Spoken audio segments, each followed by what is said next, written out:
Мен Өзбекстан өлкөсүнүн жараны болом. Турмушка Кыргызстандын жаранына чыккам. Жолдошумдун паспорту жок болуп, нике күбөлүгүн алган эмеспиз. Өзбекстандан алган паспортумдун мөөнөтү бүтүп калды.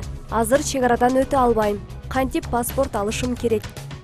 Сиз эгерде Кыргыз Республикасынын жарандыгын алышты каалап жатсаңыз, анда өзүңүз мурунку жарандыгыңыздан баш тартышыңызга туура келет. Ал үчүн сиз өзүңүз мурунку жашаган жерге барып туруп, жарандыктан баш тартуу боюнча арыз жазыңыз. Ал жактан жарандыктан чыгарылгандан кийин Кыргызстанга келип туруп жарандыгын алсаңыз болот. Биз жашаган көп кабаттуу үйдүн жертөлөсү бош турат. Мен бул жертөлөнү тазалап, тигүү цехин ачсамбы деп ойлонуп жүрөм. Ижарага алып иштетсем болобу? Кимге кайрылам?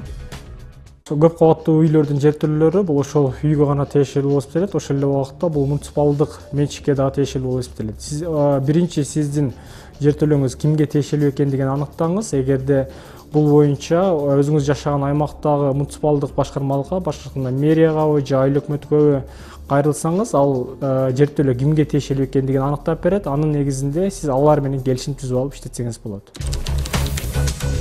Абышкамдын көз өткөндөн бери жалгыз бой турам. Алган пенсиям 1 айлык керектөөмдөн ашып калат. Ашкан каражатымды банкка сактайын дегем. Эгерде менин көзүм өтүп кетсе, чогулган акча кайда калат? Менин мурас кылып таштап кетчү жакындарым жок.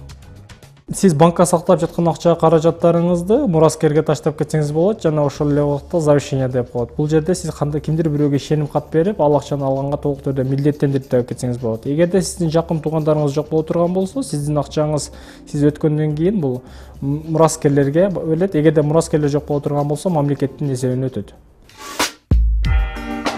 Эгерде сиздердин да юристке сурооңуздар болсо, анда төмөнкү телефон номерине байланышып билдирүү жиберсеңиздер болот.